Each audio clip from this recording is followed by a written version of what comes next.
Cette section va vous présenter la pompe à carbone de solubilité qui explique la majeure partie des stocks et des flux de carbone dans l'océan. Nous avons vu dans la section précédente que les teneurs en surface, en carbone inorganique dissous, le DIC, et en CO2 dissous, étaient les plus élevées en Atlantique Nord et dans l'océan Austral.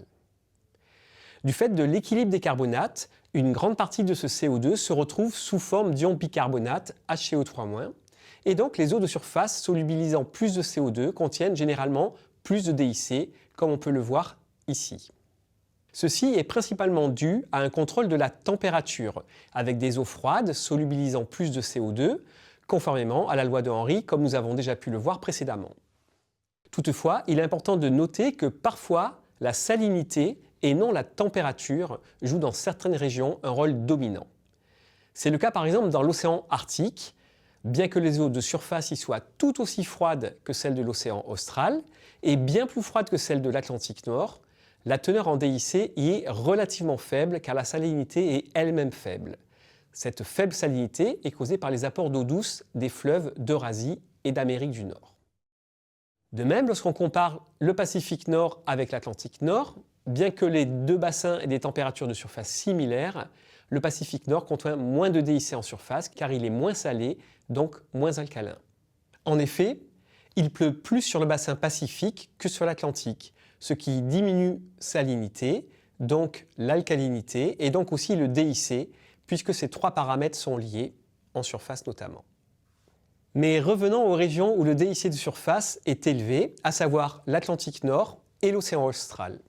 Il se trouve que ces régions d'océan de haute latitude sont aussi des zones de formation d'eau dense où les eaux de surface, en se densifiant du fait d'un refroidissement et ou d'une augmentation de la salinité, plongent par convection vers l'intérieur de l'océan. La combinaison de la forte solubilité du CO2 en surface et ensuite de cette convection profonde est montrée sur cette figure où on a schématisé un océan à deux couches, à l'échelle d'un demi-hémisphère. La couche de surface qui représente la couche de mélange et en dessous l'océan intérieur qui intègre les couches intermédiaires et profondes. Aux basses latitudes, vers l'équateur, les eaux de surface gagnent de la chaleur, ce qui entraîne un dégazage de CO2 vers l'atmosphère.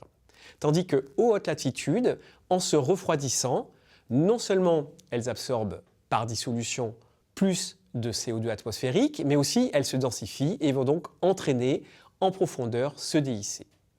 On peut transcrire plus concrètement ce schéma conceptuel à l'échelle de l'Atlantique Nord. L'upwelling équatorial relargue du CO2, puis via les courants de surface comme le Gulf Stream, suivi de la dérive nord-atlantique, ces eaux chaudes, salées et initialement pauvres en CO2 se trouvent transportées vers les plus hautes latitudes où en se refroidissant, elles s'enrichissent en CO2. Parallèlement, elles se densifient pour finir par plonger. Le temps de stockage de ce DIC, avant qu'il ne retourne éventuellement en surface et donc en contact avec l'atmosphère, dépend de la profondeur à laquelle les eaux plongent et de leur circulation à grande échelle. À savoir, de quelques décennies pour des eaux intermédiaires situées à quelques centaines de mètres de profondeur, à plus de 1500 ans pour les eaux de fond qui sont au-delà de 4000 mètres. C'est ce qu'on appelle la pompe à carbone de solubilité, dont la définition du GIEC est le processus physico-chimique qui transporte le carbone inorganique dissous de la surface de l'océan vers l'intérieur.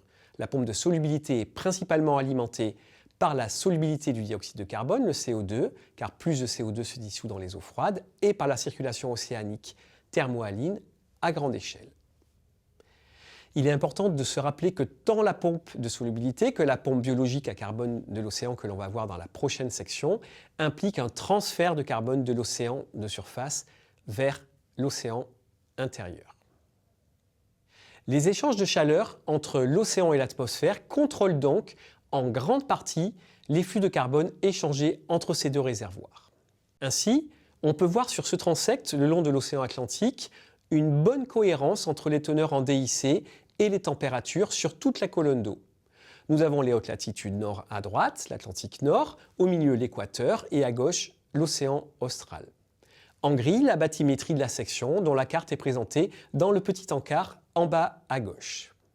On voit que les eaux profondes, qui sont plus froides, contiennent plus de DIC. A l'inverse, les eaux de surface de basse latitude sont les plus chaudes et celles qui en contiennent le moins. On retrouve sur les transects les empreintes d'un paramètre physique, la température, et chimique, le DIC, des différentes masses d'eau. Ces paramètres sont plus ou moins bien conservés lors de leur trajet le long de la circulation thermohaline. Par exemple, l'eau profonde nord-atlantique, NADW, est formée en Atlantique Nord, plonge entre 2 et 4 000 mètres de profondeur, puis circule vers le sud. Elle se caractérise par des températures entre 2 et 4 degrés en bleu foncé ici. Elle est associée à des teneurs en DIC autour de 2150-2200 micromoles par kilo. Les eaux antarctiques de fond, AABW, sont encore plus froides. Elles sont formées autour du continent antarctique et ont des températures proches de zéro. Elles sont donc plus denses que NADW et vont tapisser le fond de l'océan Atlantique en remontant vers le nord sous NADW. Comme elles sont plus froides, elles sont un peu plus riches en DIC, de l'ordre de 2250 micromoles par kilo.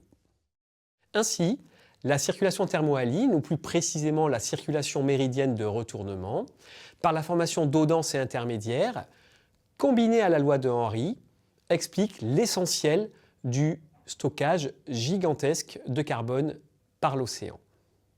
En effet, puisque l'océan a une température moyenne de l'ordre de 3 degrés, qui est représentative de la température des eaux lorsqu'elles étaient en surface, et une profondeur moyenne de 3700 mètres, ces eaux froides et profondes sont forcément concentrées en DIC et ne seront plus en contact avec l'atmosphère à une échelle de temps qui est celle de la circulation thermohaline, à savoir 1500 ans environ. Toutefois, si la pompe à carbone de solubilité permet d'expliquer une grande partie du stock et des flux vers l'océan intérieur, elle n'en explique pas la totalité de ce stock de DIC, ni toutes les variations spatiales de ces concentrations. En effet, le schéma ici montre 3 profils moyens de DIC en fonction de la profondeur, qui sont représentatifs d'un océan global sous 3 conditions différentes. La courbe en ligne continue représente la courbe moyenne de DIC telle qu'observée dans l'océan global à la fin du XXe siècle, en l'occurrence en 1990. Les 2 autres courbes représentent des profils globaux moyens théoriques à l'équilibre avec l'atmosphère selon la loi de Henry, s'il n'y avait aucun processus biologique dans l'océan, dans le cas, premièrement, d'une concentration en CO2 atmosphérique pré-industrielle telle qu'on l'estime pour l'année 1750, deuxièmement, d'une concentration en CO2 atmosphérique post-industrielle pour la même année 1990. Que remarque-t-on ? Premièrement, la courbe théorique de 1990 montre plus de DIC que celle pré-industrielle de 1750. Ceci est dû à une pompe à carbone de solubilité plus importante du fait de l'augmentation des concentrations de CO2 atmosphérique entre 1750 et 1990.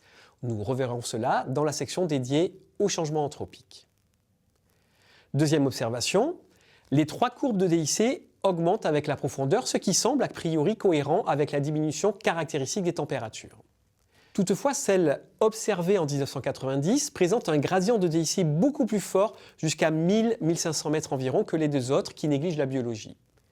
Les variations avec la profondeur au-delà de 2000 mètres sont quant à elles très faibles dans les 3 cas. Enfin, on remarque que la courbe observée de 1990 présente des concentrations en DIC supérieures à la courbe théorique sous la couche de surface. Notez aussi l'échelle, qui démarre à 1900 micromoles par kilo. Les variations peuvent paraître faibles si on regarde les concentrations, plus 50 micromoles par kilo entre les courbes théoriques 1750 et 1990, et plus 100 micromoles par kilo par rapport à une valeur autour de 2000 micromoles par kilo. Comme les volumes d'eau en jeu sont gigantesques, ces petites variations sont très significatives pour le cycle du carbone. Nous allons, dans la section suivante, développer la pompe à carbone biologique qui explique les différences entre les courbes théoriques et réelles de 1990.